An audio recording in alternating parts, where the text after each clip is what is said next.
Mohammad Hanif, Jamshedpur cooperative college, department history, intermediate second year, chapter 11। Topic विद्रोही का दमन। किस तरह से विद्रोही का दमन किया गया था। Supervisions of law revolt. Havelock, Campbell, Outram यदि ने एक भीषण संघर्ष, एक लंबी संघर्ष के पश्चात, एक लंबी संघर्ष के बाद अवध में विद्रोहों का दमन कर दिया। उसमें कामयाब हो गए ये लोग।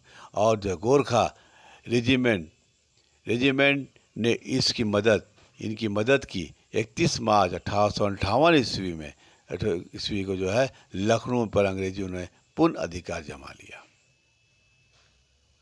उसके बाद फैजाबाद, मौलवी अहमद शाह फैजाबाद जिले के एक तलुकेदार थे। फैजाबाद जिले में एक मौलवी अहमद शाह एक तलुकदार थे। वे एक देशभक्त थे। वो देश को मानते थे, देशभक्त थे वो। अंग्रेजों ने उन पर जो है बगावत के आरोप लगाकर उनकी तलुकदारी को ख़त्म कर दिया गया। अंग्रेजों ने उन पर बगावत के इल्ज़ाम लगाकर, आरोप लगा करके उसकी तलुकदारी से छीन ली गई थी, ज़मींदारी छीन ली गई थी। और उनके मन में अंग्रेज़ों के प्रति नफरत पैदा हो गई। जब उनको छीन ली गई तो उनके मन में अंग्रेज़ों के प्रति नफरत पैदा हो गई, ज्वाला फूटने लगी, भड़क उठी। और समझ गया कि भारत से अंग्रेज़ों को हुकूमत अत्यंत ख़त्म करना है, भारत से जो है इन लोगों को भगाना है। और उन्होंने अंग्रेज़ों के जो है चंगुल से जो है भारत को मुक्ति का प्रतिज्ञा ली। और उनकी जो है ये प्रतिज्ञा की एक तरह से इनको आगे बढ़ने का मौका मिला। अपनी प्रतिज्ञा के पूर्ति के होते हुए वे मौलवी के देश में गांव-गांव घूम करके देश के घूम कर क्रांति का उल्लास जगाने लगे। और वे अच्छे लेखक भी थे। और पर्चे में बांट करके वो क्रांति के वातावरण को तैयार करने लगे और सिद्ध लोगों को एकजुट होने लगे। इस तरह से वो पर्चे में लिख करके बांटने लगे लोगों को कि अंग्रेज़ों को यहाँ से भगाना है और अंग्रेज़ों को यहाँ से हटा देना है, यहाँ से मुक्त कर देना है। और जो उन्होंने कहा कि ये लोगों को एकजुट गांव-गांव में जाकर पर्चे बांधने लगे, गांव-गांव में क्रांतिकारी से मिलने लगे और अंग्रेज़ों को भगाने के एकजुट होने लगे।